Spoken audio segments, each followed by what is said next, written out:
The streets of Atlanta may have been silent, but the energy pulsing beneath was anything but calm. Inside her dim apartment, Bambi sat still on the edge of her bed, hands trembling slightly. Her eyes locked on the glowing screen of an open laptop. What she had just received from Tamika wasn't just evidence, it was a weapon, a confession. A masterclass setup, a betrayal that cut deeper than anything before. But tonight, there were no more tears, no more second chances, no more delays. This was war with a slow, deliberate breath. She clicked download on the folder titled Court Evidence Final. Her attorney had been blowing up her phone all night, checking if she was ready to move forward. And now she was. She had the burner phone, the voice memos, and now, thanks to Tasha K's prison leaks and Erica Mena's infamous pink flip phone, she had the entire trail. Scrappy wasn't just emotionally manipulative, he had conspired to rewrite her narrative. For public consumption, she took one final breath, then hit send. At exactly 9 a.m., her lawyer submitted the formal complaint to both the Georgia Department of Labor and the Fulton County Court. The charges were damning, defamation, emotional coercion, and contractual manipulation. V1 was named. Scrappy was named, and attached was a full sworn confession from Tasha K, recorded during her time behind bars. That same morning, a Superior Court judge read through the file in silence and issued an emergency motion protective custody for Bambi, citing credible risk of retaliation. Moments later, he signed a warrant. Meanwhile, on the other side of town, Scrappy hadn't left the guest room at Mama D's house in days. The blinds were down, the room stale. Every phone vibration sent a jolt through his chest. As he doom-scrolled old Finn edits on Instagram, Mama D stormed in, eyes wide, fury brewing. "You trending again," she barked, hurling a pillow at his chest. Not playfully, Scrappy blinked. "What now?" She shoved her phone in his face. Headlines screamed, "Bambi files charges, Scrappy under investigation." His throat went dry. "Charges? What kind of charges?" he stammered. Mama D didn't flinch. "All of them," she snapped. "That burner phone you left under your seat? Congratulations, you just made the federal watch list." Before he could even process it, the doorbell rang loud, violent. Mama D froze. Scrappy bolted upright. Then came the voice, "Police." Warrant in hand for Daryl Richardson, aka Scrappy. Mama D's hand flew to her chest. Scrappy staggered backward like he'd seen death. "No, no, no," he whispered. "This ain't happening." But it was. The front door exploded inward, flashlights blinding, guns drawn, and in seconds, Scrappy was face down, wrists locked behind him, being read his rights while Mama D screamed, "He ain't do this alone. Check the damn producers." Elsewhere in a cold courtroom, Tasha K sat tall, wrists still lined from the cuffs but posture poised. Her attorney leaned in, voice low. "You're lucky." Bambi's team offered immunity for full cooperation. "They're throwing Scrappy under the bus. You're walking out." Tasha K smiled, cool and unapologetic. "Told y'all I'm not the villain, I'm the camera." The judge entered. The courtroom stood. Papers moved swiftly. Bail was granted, and Tasha K, infamous as ever, walked free. But before exiting, she locked eyes with the press and whispered, "I gave them everything. Let the circus begin." And begin it did. Outside the courthouse, cameras and bloggers surged. "Tasha, did you flip on Scrappy?" One reporter yelled. "You scared for your life?" Another asked. Tasha K turned to face them, grin wide. "I'm not scared, I'm smart." Ask Bambi what's next. That one-liner went viral before she even left the courthouse steps. Back in her apartment, Bambi watched the chaos unfold. The instant she saw Scrappy in cuffs, her body trembled, not with celebration but with release. This wasn't revenge, this was closure. She had played their game, swallowed every lie, took every televised bulletin. Now, she was finally writing the rules. Her phone buzzed. It was her attorney. "He's in custody. Do we proceed with the VH1 lawsuit?" Without pause, Bambi replied, "Every episode, every NDA, every fake breakdown. I want it all on the record." But panic wasn't just inside VH1 Legal, it was full chaos. Love and Hip Hop's production headquarters were unraveling. Executives scrambled into emergency meetings, editors quietly erased timelines, interns mass deleted confidential emails. But it was too late. The courts had already issued subpoenas, every raw file, every redacted confessional, every behind-the-scenes exchange Tasha K had warned them about. The raw, unfiltered reality was on its way to the light. Then came the earthquake. A blog leak dropped a hidden camera clip time-stamped months back. Scrappy, seated in a producer's office, calmly said, "Push her too hard and she'll snap. That's when I come in, the good guy." The room fell silent. A nervous producer off camera asked, "You sure you want that on tape?" Scrappy shrugged. "Y'all said you wanted drama." That clip exploded faster than any teaser trailer in franchise history. Fans were livid. Hashtag he's there up, hashtag free Bambi, hashtag Tasha was right, hashtag Scrappy sabotage started trending in minutes. Former castmates joined in. Sierra posted, "I knew it, they tried to make her unstable, she was just surviving." Young Jock tweeted, "I saw what they edited out. This ain't it." Carly Red commented on a blog post, "And they wonder why we sue in a holding cell." Scrappy sat alone for his protection, but nothing could protect him from the growing weight of his own guilt. He stared at the wall while guards outside muttered, "Isn't that the dude from VH1?" He wanted to scream, but couldn't. All he could do was wait for his hearing, wait for Bambi's next card, wait for the internet to stop clowning him. But Bambi had one final move at least for the day. That night, she went live, no glam, no production. Just her alone, holding a thick court file. "This is the real script," she said. "Not the one they made me read, not the one they edited. This one signed by Scrappy, the producers, and VH1." She flipped through the pages. Highlighted lines jumped off the screen. Cast may be paid bonuses to instigate conflict. Emotional scenes may be reshot for clarity. Breakdowns encouraged if ratings drop. The chat went into meltdown. Viewers typed, "Is this even legal? Where's Mona? Burn it all down." Twitter broke again. And as if the damage wasn't enough, the final blow came from Janelle, a supposed former VH1 intern. She posted on TikTok that the production office had a file labeled Bambi. Trigger points. "I saw it," she said. "They literally timed her tears within 3 hours." Her post had over 1 million views. Meanwhile, Tasha K, fresh out and back on her grind, started teasing a new project, a bombshell series called Prison Files. "What they told me about Mona." The title of the new episode said it all. The Bambi breakdown was pre-written. Back in her apartment, Bambi opened a fresh folder on her laptop labeled Final Footage.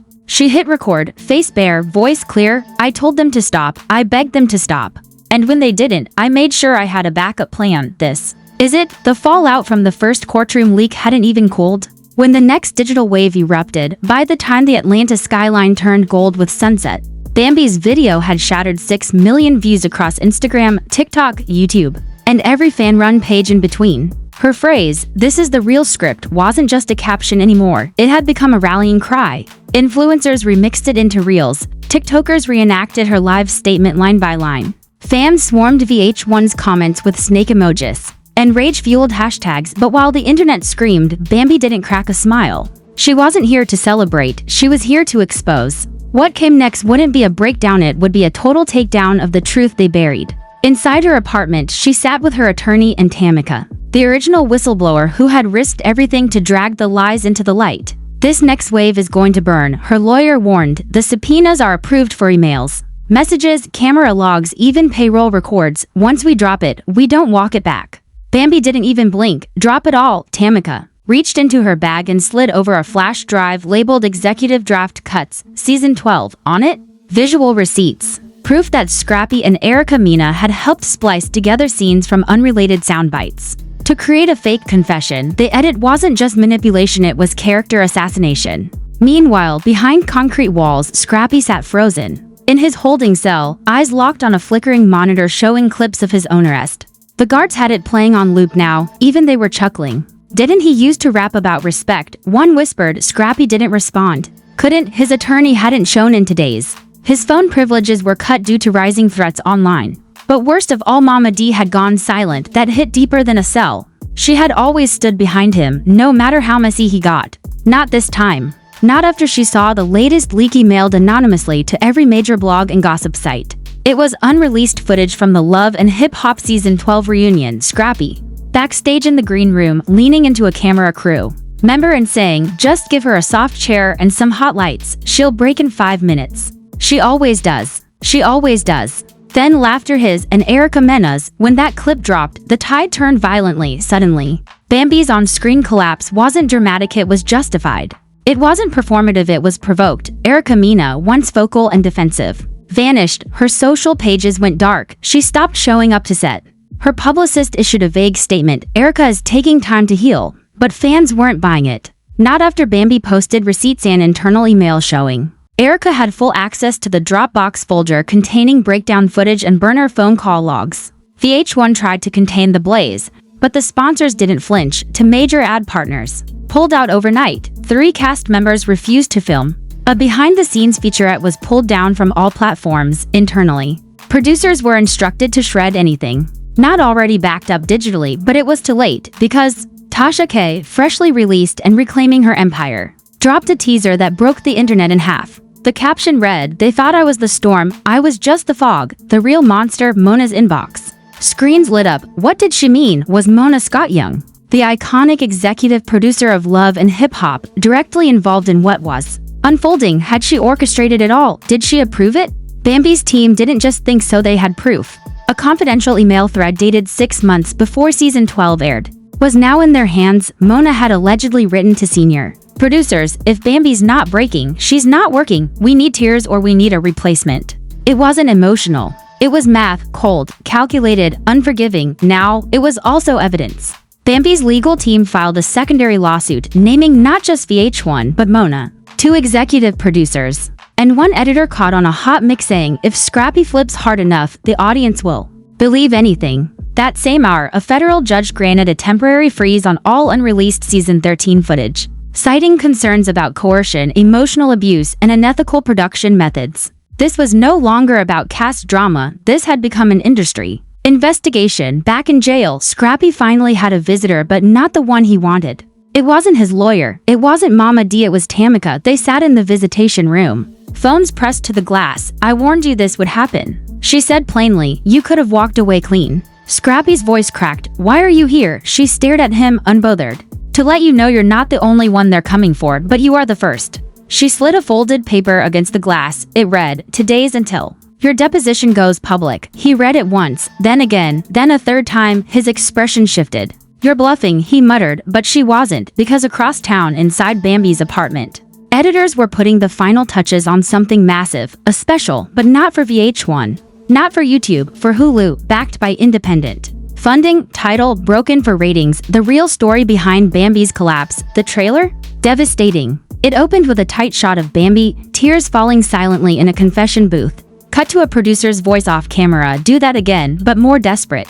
Next, footage of Scrappy and Erica Mena laughing during a set reset. A text overlay read, "They scripted her breakdown and called it reality. Air date, 48 hours. Fans were ravenous, vloggers were refreshing by the second, and VH1 was panicking." Then came the viral dagger. Mama D, sitting in her car, went live. Her voice cracked, but her words were firm. "I love my son, but I won't lie for him. What they did to that girl, it was evil. And I warned him, don't let TV take your soul." That moment, the most shared clip of the week. Meanwhile, back in her apartment, Bambi stood in front of the mirror. Her face was tired, but her spine was steel. She turned to Tamika and whispered, "This was never just about me. It's about every one of us." They chewed up and spat out. Her phone buzzed. New email. Subject, backstage footage, Erica's confession. She opened it, hit play. There on screen stood Erica Mena, mid-whisper with the producer, her mix still hot.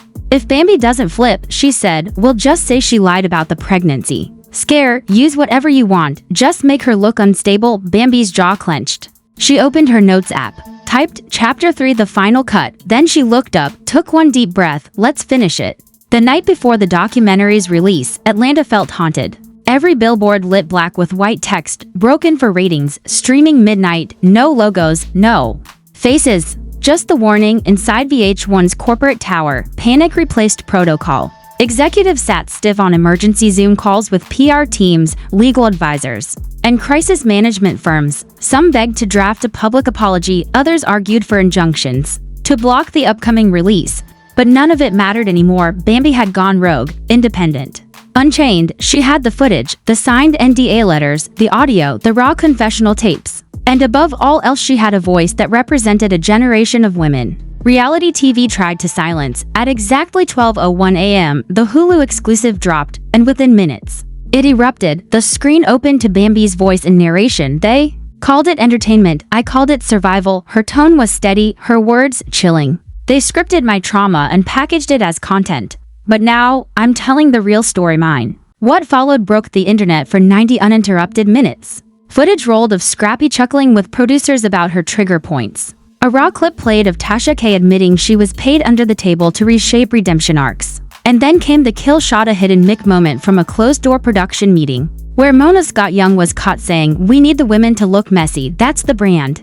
If they break, we win." Social media combusted. Hashtag cancel VH1 trended globally. Hashtag broken for ratings. Hashtag Bambi deservedbird. Hashtag Fire Mona sponsors fled. Platforms froze all pending Love and Hip Hop uploads. Past and present castmates posted emotional apology videos, some weeping, some just trying to survive the storm. Then came Erica Mena's live. Streamed barefaced, eyes red, voice trembling. I was scared, she admitted. Scared I'd lose my contract. Scared I'd vanish from the spotlight. I didn't mean to hurt Bambi, but I did. I saw it. I let it happen. And for that, I'm sorry. Viewers didn't forgive her, but for the first time, a crack appeared in the wall of silence. Across town, in a jailhouse holding room, Scrappy watched the documentary with his attorney. His knee bounced, his breath was short, and then the screen showed him on a hot mic. I told Tasha to leak the fight footage. Once Bambi looks unstable, the fans flipped to me. Easy.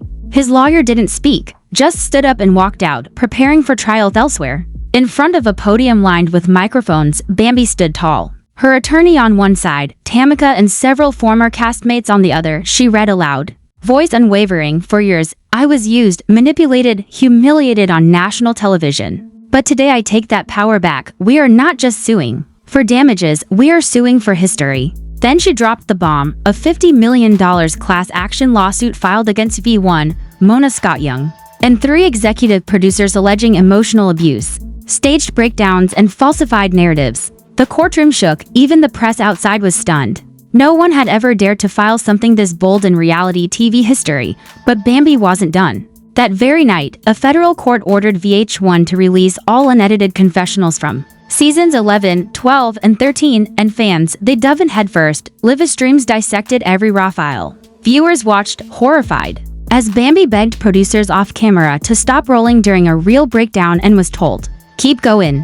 We need this." Clips revealed Scrappy being coached to accuse her of cheating. Leaked recordings showed Tasha K coordinating her prison expose. Allegedly at the producer's request, Love and Hip Hop was no longer a TV show, it had become a crime scene. Then came the headline that shattered what was left. Mona Scott Young resigns from Love and Hip Hop after Hulu documentary backlash. In her final internal memo, she wrote, "I thought I was building iconic moments. I didn't realize we were creating victims, but for many, it was too little too late." Outside the courthouse, Bambi stood stronger than ever, but her voice wasn't done echoing. She posted a black screen to Instagram, one caption, "One warning, the Bambi file, unedited, streaming next month." It would be her own miniseries. No producers, no backroom edits, just her, just truth. Meanwhile, back in court, Scrappy accepted a plea deal, 8 months of house arrest, a public apology, and mandatory participation in mental health workshops sponsored by the same women he helped tear down. His apology post read, "I failed.